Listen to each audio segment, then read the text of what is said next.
আমের সিজনে আমের আচার অত্যন্ত জনপ্রিয়, সুস্বাদু, মুখরোচক এবং জিভে জল আনা আমাদের সকলের পছন্দের একটা খাবার। এই দিনে এই রেসিপিটা না করলেই নয়। আমরা তো সকলেই বাড়িতে আচার খাই, কিন্তু এইভাবে আচারটাকে যদি বানানো যায় তাহলে কিন্তু খেতে আরও বেশি স্বাদ লাগবে। একটা জেলি জেলি ব্যাপার, পারফেক্ট কম্বিনেশন, সমস্ত কিছু মিলিয়ে একটা পারফেক্ট আচার, এটা কিন্তু একদমই মিস করা যাবে না।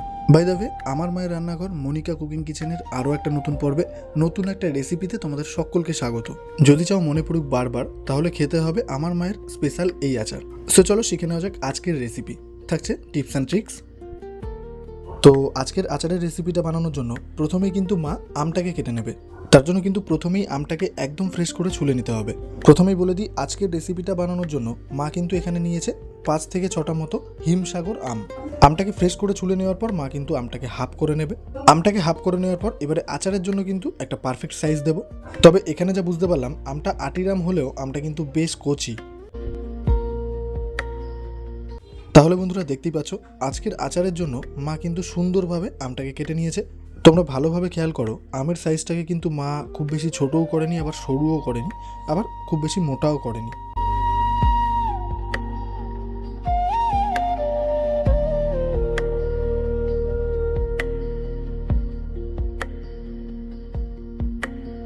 তো এবারে কিন্তু আমগুলোকে একদম ফ্রেশ করে ধুয়ে নিতে হবে। এখানে একটু ভালোভাবে খেয়াল করলেই বুঝতে পারবে, শুরুতেই বলেছিলাম আজকের আমটা কিন্তু আমাদের বেশ কচি।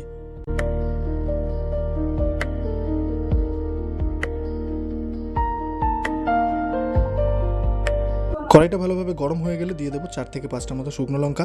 এবারে লঙ্কাটাকে ভেজে নেব, কালারটা চেঞ্জ হয়ে যাবে, বেশ কালচে হয়ে যাবে। ঠিক এই পর্যায়ে দিয়ে দেবো 1 চামচ পাঁচফোড়ন, 1 চামচ গোটা ধনে, 1 চামচ গোটা জিরে। এবারে কিন্তু ওভেনটাকে মাঝারি আঁচে রেখে মশলাটাকে ভেজে নিতে হবে প্রায় 3 থেকে 4 মিনিট ধরে। খুব বেশি ভাজলে কিন্তু আচারটা হয়ে যাবে তেতো, তাই বেশি ভাজা যাবে না, আবার কমও ভাজা যাবে না। তাহলে বন্ধুরা মশলাটাকে ঠিক কেমনভাবে ভেজে নিয়েছে মা, দেখতেই পাচ্ছ। এবারে কিন্তু একটা প্লেটে মশলাটাকে নামিয়ে নিয়ে ঠান্ডা হতে দেবো।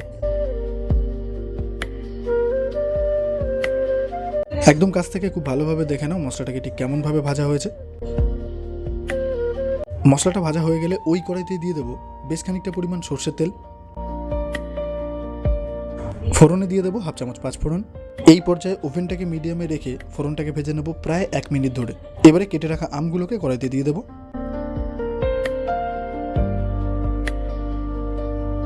দিয়ে দেবো 1 চামচ বিট লবণ, প্রায় 1 চামচ হলুদ। এবারে আমাদের কাজ হলো আমটাকে ভালোভাবে নেড়ে চেড়ে নিয়ে প্রথমে মিশ্রণটাকে মিশিয়ে নিতে হবে।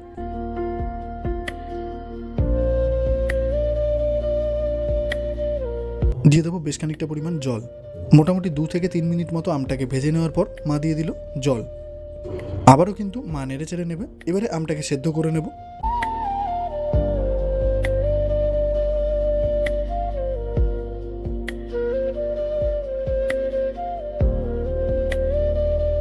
এবারে একটা থালা দিয়ে ঢেকে দেব। আমটা সেদ্ধ হতে হতে এদিকে কিন্তু মা মশলাটাকে বেটে নেবে। তো বন্ধুরা, এটাও কিন্তু আরও একটা মূল্যবান পয়েন্ট, যেটাকে তোমাদের খেয়াল রাখতে হবে। তোমরা কিন্তু চাইলে অবশ্যই মিক্সিতেও মশলাটাকে গুঁড়ো করে নিতে পারো, তবে কিন্তু খেয়াল রাখতে হবে মশলাটাকে এক্স্যাক্টলি আমাদের কীরকমভাবে গুঁড়ো করতে হবে।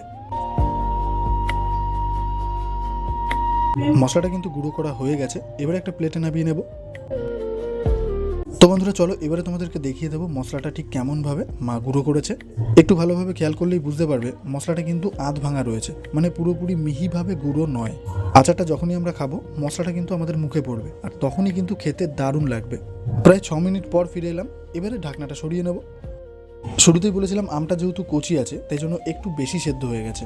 আমাদের কিন্তু টার্গেট আমটা যাতে না গলে যায়, তারপরেও আমটা একটু বেশি সেদ্ধ হয়ে গেছে, তবুও চিন্তার কোনো কারণ নেই। এবারে ওই কড়াইতেই দিয়ে দেবো গুড়। 500 গ্রাম গুড় এখানে মা ব্যবহার করছে।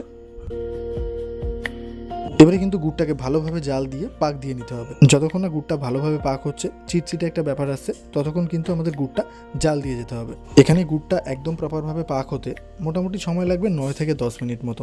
তবুও কিন্তু আমাদের চেক করে দেখে নিতে হবে গুড়টা কতটা পাক হলো, কীরকম হলো, সেটা কিন্তু আমাদের চেক করে দেখে নিতে হবে। তো এই পর্যায়ে বন্ধুরা দেখতেই পাচ্ছ গুড়ের চেহারাটা কিন্তু আকাশ পাতাল পরিবর্তন। এই পর্যায়ে কিন্তু গুড়টা দেখে আমরা বুঝতে পারছি যে গুড়টা পাক হয়েছে, কিন্তু প্রপারভাবে মানে সঠিকভাবে পাক হয়েছে কিনা সেটা কি করে বুঝবো? তো চলো দেখে নেওয়া যাক, মা দেখিয়ে দিচ্ছে। এমনভাবে খুন্তি বা হাতার সাহায্যে গুড়টাকে কিন্তু উপরে তুলতে হবে। তারপর খেয়াল করতে হবে গুড়টা যখনই নিচে পড়বে সেটা কেমনভাবে পড়ছে। মানে খুন্তির গা কামড়ে ধরে যদি পড়ে তাহলে বুঝে নিতে হবে পাকটা একদম প্রপারভাবে হয়েছে। তো দেখো বন্ধুরা, গুড়টা কিন্তু অলরেডি ফুটছে। ঠিক এই পর্যায়ে এবারে আমগুলোকে দিয়ে দেবো। এবারে গুড়ের সাথে আমটাকে ভালোভাবে মিশিয়ে নিতে হবে। যেহেতু শুরুতেই বলেছিলাম আমটা প্রয়োজনের তুলনায় একটু বেশিই গলে গেছে, তাই জন্য মা একটু সাবধানতার সাথে আমটাকে নাড়াচাড়া করবে। এই মুহূর্তে দেখতেই পাচ্ছ গুড়টা কিন্তু খুব ভালোভাবে ফুটছে। এই পর্যায়ে গুঁড়ো মশলাটা দিয়ে দেবো। যতটা পরিমাণ গুঁড়ো মশলা মা এখানে করেছিল সবটাই কিন্তু মোটামুটি দিয়ে দিয়েছে। আবারও নেড়েচেড়ে নেবে। যেহেতু আমটা একটু বেশিই গলে গেছে, আগেই বলেছিলাম, তাই জন্য খুব বেশি নাড়াচাড়া করবে না। মশলাটা যাতে আচারের সাথে ভালোভাবে মিশে যায় সেদিকটা খেয়াল রেখে ভালোভাবে নেড়েচেড়ে নিলেই হয়ে যাবে। ফাইনালি রেডি হয়ে গেল আমাদের মুখরোচক আমের আচার।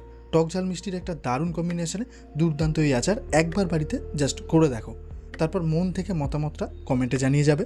সবশেষে আবারও একটাই কথা, চ্যানেলটাকে সাবস্ক্রাইব করতে কিন্তু একদমই ভুলবে না।